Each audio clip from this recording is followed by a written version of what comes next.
வணக்கம். சாரி, எல்லாரும் எப்படி இருக்கீங்க? சாரி, கொஞ்சம் லேட் ஆயிடுச்சு.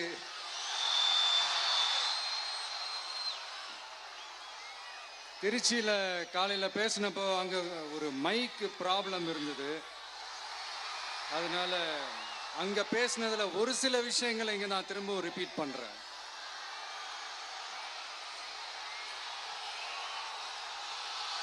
அந்த காலத்துல போருக்கு போறதுக்கு முன்னாடி போர்ல ஜெயிக்கிறதுக்காக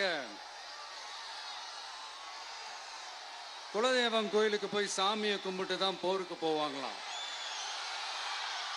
அந்த மாதிரி அடுத்த வருஷம் நடக்க போற ஜனநாயக போருக்கு தயாராகிறதுக்கு முன்னாடி நம்ம மக்களை அதாங்க உங்க எல்லாரையும் பார்த்துட்டு போலான்னு வந்திருக்கிறேன். இங்க என்ன பார்க்க வந்திருக்கிற என்னுடைய அம்மாக்கள், அக்கா தங்கைகள், அண்ணன் தம்பிகள், நண்பர்கள், நண்பிகள், உங்க எல்லாரையும் பார்க்கும்போது மனசுக்குள்ள ஒன்னே ஒண்ணுதான் தோணுது.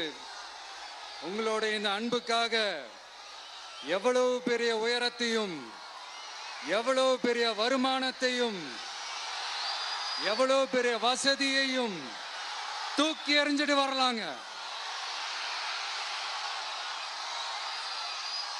உங்களோட இந்த அன்பை விட, இந்த பாசத்தை விட, உங்களை விட எனக்கு இந்த உலகத்துல வேற எதுவுமே பெருசா தெரியல. ஒரு சாதாரணமா இருந்த ஒரு விஜய இந்த உயரத்துல தூக்கி வச்சு கொண்டாடிக்கிட்டு இருக்கிறீங்க. உங்க வீட்டுல ஒருத்தனாவே ஆக்கிட்டீங்க, உங்க சொந்தக்காரனாவே ஆக்கிட்டீங்க. என்னங்க பெரிய பணம் வேணுங்கிற அளவுக்கு பார்த்தாச்சு. அரசியலுக்கு வந்துதான் நான் பணம் சம்பாதிக்கணுமா என்ன? அதுக்கு கொஞ்சம் கூட அவசியமே இல்லை. எனக்கு எல்லாத்தையும் எல்லாமும் கொடுத்த உங்களுக்காக உழைக்கிறத தவிர எனக்கு வேற எந்த எண்ணமும் எந்த வேலையும் இல்லை.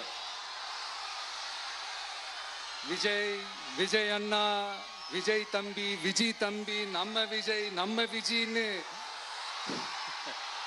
என்னடா இந்த விஜய் தனியாளா இருப்பான்னு பார்த்தா எப்ப பாரு மக்கள் கடலோட மக்கள் கடலாவே இருக்கிறானேன்ட்டு இந்த எதிரிகளுக்கெல்லாம் தெரிஞ்சவன நம்மளை பத்தி கண்ணாபின்னான்னு பேச ஆரம்பிச்சிருக்கிறாங்க. அதாவது நான் மரியாதையா பேசினா கூட அதை தவறா எடுத்துக்கிறாங்கன்னா பாத்துக்கங்களேன். அதனால யார் என்ன சொன்னாலும் அறிஞர் அண்ணா அவர்கள் சொன்ன அந்த பஞ்சு தான், வாழ்க வசவாளர்கள் அப்படின்னு சொல்லிட்டு போயிட்டே இருக்க வேண்டியதுதான். நான் மதுரை மாநாட்டில் உங்க எல்லாரையும் நேர்ல சந்திக்க வரேன்னு சொல்லியிருந்தேன். அப்படி இன்னைக்கு உங்களுக்காக நம்மள மேலையும் கீழையும் ரொம்ப மோசமா ஆண்டுகிட்டு இருக்கிற பாசிச பாஜக அரசையும் பாய்சன் திமுக அரசையும் கேள்வி கேட்கறதுக்காக வந்திருக்கிறேன். இந்த பாஜக அரசு நம்மளை கொஞ்ச நெஞ்ச கொடுமையாங்க செய்து பீகார்ல 65 லட்சம் வாக்காளர்கள் ஓட்டர் லிஸ்ட்லயே காணோமா. இது என்ன பெரிய விஷயம்? இதை தாண்டி இன்னொரு விஷயம் இருக்கு. இந்த எதிர்கட்சிகள்லாம் ரொம்ப சிம்பிளா சொல்ற மாதிரி சொல்லணும்னா ஓட்டு திருட்டு. வீட்டு நம்பர் 0ன்னு போட்டெல்லாம் ஓட்டர் ஐடி கார்டு கொடுத்துருக்காங்கன்னா பாத்துக்காங்களேன். எவ்வளவு பெரிய ஒரு மோசமான வேலைகள்லாம் அவங்க செய்யறாங்கன்னு பாத்துக்கங்க. அடுத்து ஒன் நேஷன் ஒன் எலெக்ஷன், ஒரே நாடு ஒரே தேர்தல். 2029ல இவங்களோட ஆட்சி காலம் முடிய போகுதுன்றது எல்லாருக்குமே தெரிஞ்ச ஒரு விஷயம்தான். அதனால இந்த மாநில அரசுகள் எல்லாத்தையும் கலைச்சிட்டு எல்லாருக்கும் ஒட்டு மொத்தமா ஒரே நேரத்தில் தேர்தல் வைக்கிற ஒரு ஐடியா. அப்பதானே ஒரே நேரத்தில் இந்த தில்லு முள்ளு வேலைகள்லாம் ஈஸியா செய்ய முடியும். இதுக்கு பேர் என்னங்க? ஜனநாயக படுகொலை தானே. அடுத்து டீலிமிட்டேஷன், பார்லிமெண்ட் தொகுதிகள் மறுசீராய்வு. நம்ம சவுத் இந்தியாவை விட நார்த் இந்தியாவுக்கு அதிகமான பார்லிமெண்ட் தொகுதிகள் கிடைக்கிற மாதிரி ஒரு மோசடி வேலையை ஒன்று செஞ்சுக்கிட்டு இருக்கிறாங்க. இதைத்தான் டிவிக்கே முதலையே எதிர்த்தோம், இப்பவும் எதிர்க்கிறோம், இனிமேலும் எதிர்ப்போம். அதனால் இந்த SIR, one nation one election, delimitation இதெல்லாம் எதிர்கட்சிகளை அழிக்கிறதுக்காக ரொம்ப ரொம்ப முக்கியமா நம்ம சவுத் இந்தியாவோட அந்த பவரை குறைக்கிறதுக்காக செய்யப்படுற ஒரு மோசடி வேலைகள். இது ஒட்டுமொத்த இந்தியாவுக்கும் பாஜக அரசு செய்யற ஒரு துரோகம். சரி, பாஜக அரசு தான் நமக்கு துரோகம் செய்யறாங்கன்னு பார்த்தா இங்க திமுக அரசு நம்மளை நம்ப வச்சு ஏமாத்திக்கிட்டு இருக்கிறாங்க.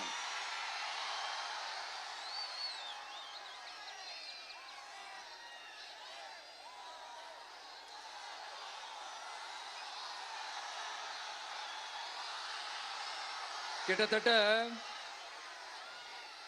நானு நீங்க எல்லாருமா சேர்ந்து தான் இவங்க நல்லது செய்வாங்கன்னு நினைச்சு தேர்ந்தெடுத்தோம்.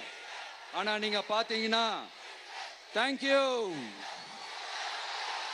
I love you, thank you thank you thank you.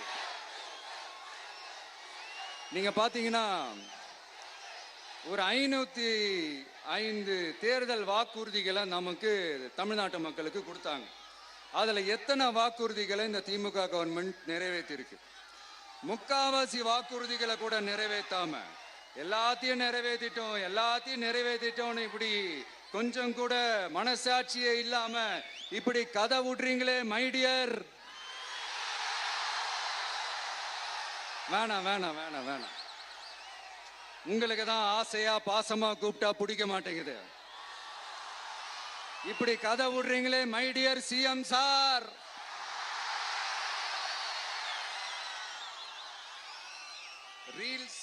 Reels வேற, ரியாலிட்டி வேற நீங்களே சொல்லிட்டு இப்ப நீங்க விடுறது அம்பட்டும் ரீல்ஸ் தான். அதுல எல்லாம் பாதியில அருந்தும் போயிடுச்சு. அப்படி அருந்து போன ரீல்ஸ் எல்லாம் கொஞ்சம் என்னன்னு பாப்போமா?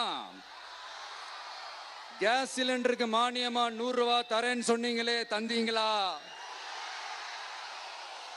1000 ரூபாய் ஒருத்தர் விடாம எல்லா பெண்களுக்கும் தருவேன்னு சொன்னீங்களே, தந்தீங்களா? டீசல் விலையில மீதி இருக்கிற 3 ரூபாய் குறைப்பேன்னு சொன்னீங்களே, குறைச்சிங்களா? நீட்டு தேர்வை ரத்து செய்வோம்னு சொன்னீங்களே, ரத்து செஞ்சீங்களா? கல்வி கடனை ரத்து செய்வோம்னு சொன்னீங்களே, ரத்து செஞ்சீங்களா? வருஷத்துக்கு 10 லட்சம் பட்டதாரிகளுக்கு வேலை தருவேன்னு சொன்ன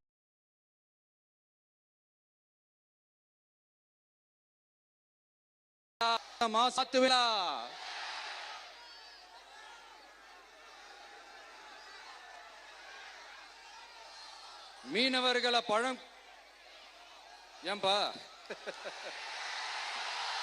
மீனவர்களை பழங்குடியின பட்டியல சேர்ப்போம்னு சொன்னீங்களே, சேர்த்தீங்களா? மீனவர்களுக்கு 2 லட்சம் வீடுகள் கட்டித்தரப்படும் சொன்னீங்களே, கட்டி தந்தீங்களா? அனைத்து மீனவ கிராமங்களிலும் மீன் உலர்த்தும் தளம் அமைக்கப்படும் சொன்னீங்களே, அமைச்சு கொடுத்தீங்களா?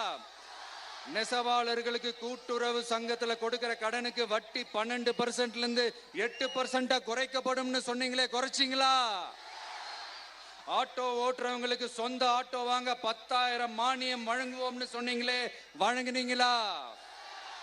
அரசு ஊழியர்கள் ஆசிரியர்களுக்கு ஓல்டு பென்ஷன் ஸ்கீம் கொண்டு வருவேன்னு சொன்னீங்களே, கொண்டு வந்தீங்களா? பகுதி நேர ஆசிரியர்களுக்கு பணி நிரந்தரம்னு சொன்னீங்களே, செஞ்சீங்களா? சத்துணவு மற்றும் அங்கன்வாடி பணியாளர்களுக்கு அரசு பணி உறுதின்னு சொன்னீங்களே, செஞ்சீங்களா? முதியோர் உதவித்தொகை 1500 ரூபாய் தருவேன்னு சொன்னீங்களே, தந்தீங்களா? தமிழகத்தில் இருக்கும் வேலை வாய்ப்புகள்ல 75% தமிழர்களுக்கு சொன்னீங்களே, தந்தீங்களா? 3 லட்சத்துக்கு மேல் இருக்கிற காலி பணியிடங்கள் நிரப்பப்படும் சொன்னீங்களே, நிரப்புனீங்களா? தூய்மை பணியாளர்கள் பணி ஊதியம், ஓய்வூதியம் போன்ற கோரிக்கைகள் நிறைவேற்றப்படும் சொன்னீங்களே, நிறைவேற்றினீங்களா? மக்கள் நல பணியாளர்களாக 25,000 பெண்கள் நியமிக்கப்படுவார்கள் சொன்னீங்களே, நியமிச்சீங்களா? ரேஷன் கடையில் மீண்டும் உளுந்து வழங்கப்படும் சொன்னீங்களே, கொடுத்தீங்களா? அனைத்து அரசு வேலை வாய்ப்புகளிலும் பெண்களுக்கு 40% முன்னுரிமை வழங்கப்படும் சொன்னீங்களே, கொடுத்தீங்களா? 35 வயதுக்கு மேற்பட்ட திருமணமாகாத ஆதரவற்ற பெண்களுக்கு கல்வி தகுதிக்கு ஏற்ப அரசு வேலை வழங்கப்படும் சொன்னீங்களே, வழங்கினீங்களா?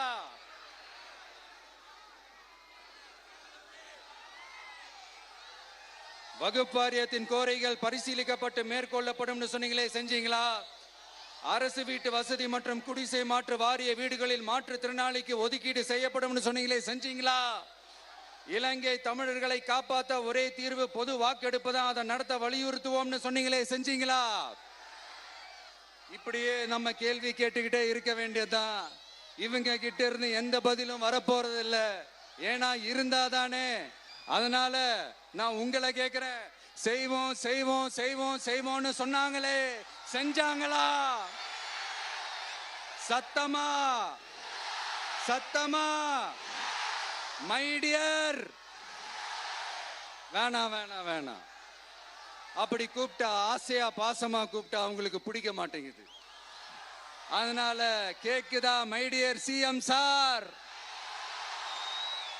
அவங்க பண்றது துரோகம்னா நீங்க பண்றது நம்பிக்கை மோசடி. இது ரெண்டுமே ஒண்ணுதான், ரெண்டுமே ஏமாத்து வேலைதான், இது ரெண்டுமே ஜனநாயக குற்றம் தான். இப்படி ஏமாத்துறதுல இவங்க ரெண்டு பேருமே ஒரே வகைரா தான்.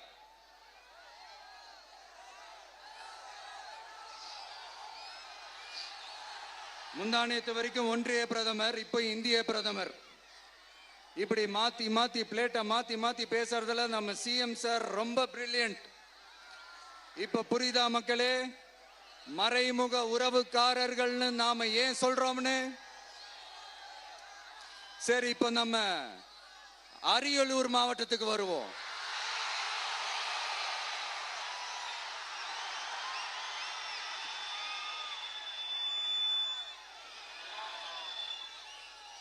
தமிழகத்தோட வறட்சியான மாவட்டங்கள முதல் வரிசையில காலங்காலமா இருக்கிற மாவட்டம் தான் நம்ம அரியலூர் மாவட்டம்.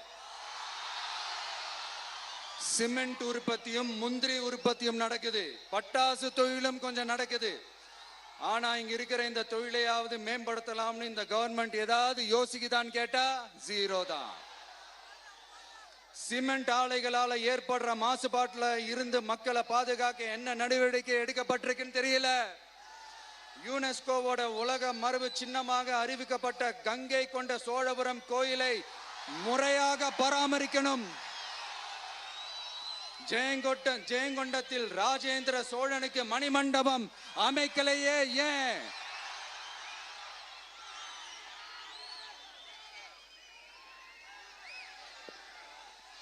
மருதையாத்தோட குறுக்க வாராணவாசி தடுப்பணை கட்டுறதை பத்தி 4 வருஷமா கண்டுக்கலையே ஏன்? அரியலூர்ல இருந்து ஜெயங்கொண்டான் காட்டுமன்னார் கோயில் வழியாக சிதம்பரத்துக்கு ரயில்வே வழித்தடம் அமைக்கணும்ன்ற கோரிக்கை என்னாச்சுன்னு தெரியல. ஜெயங்கொண்டத்திலிருந்து கும்பகோணத்திற்கு ரயில்வே வழித்தடம் அமைக்கணும்ன்ற கோரிக்கை என்னாச்சுன்னு தெரியல. அரியலூர்னாலே முந்திரி உற்பத்தி தான் பிரதானம், அதனால முந்திரி தொழிற்சாலை அமைக்கணும்ன்ற கோரிக்கை என்னாச்சுன்னு தெரியல. இந்த மாவட்ட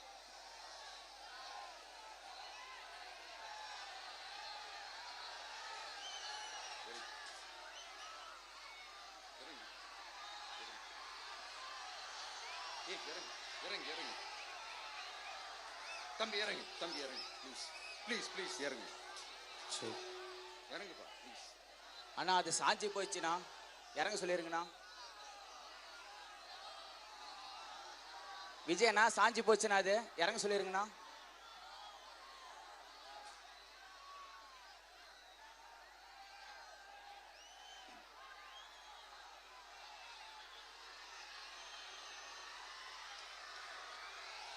ஹலோ பிரதர் சார், அவரை இறங்க சொல்லுங்க ப்ளீஸ்.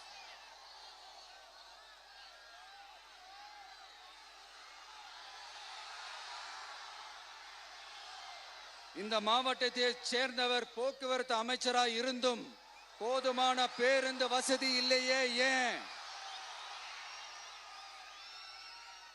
என்னடா இவன் வந்ததுல இருந்து கேள்வியா கேட்கிறான், இவன் வந்தா என்ன செய்வான்னு கேக்குறீங்க அதானே? தீர்வை நோக்கி போறதும் தீர்வா காண்றதும் மட்டும்தான் நம்ம டிவிக்கோட லட்சியமே.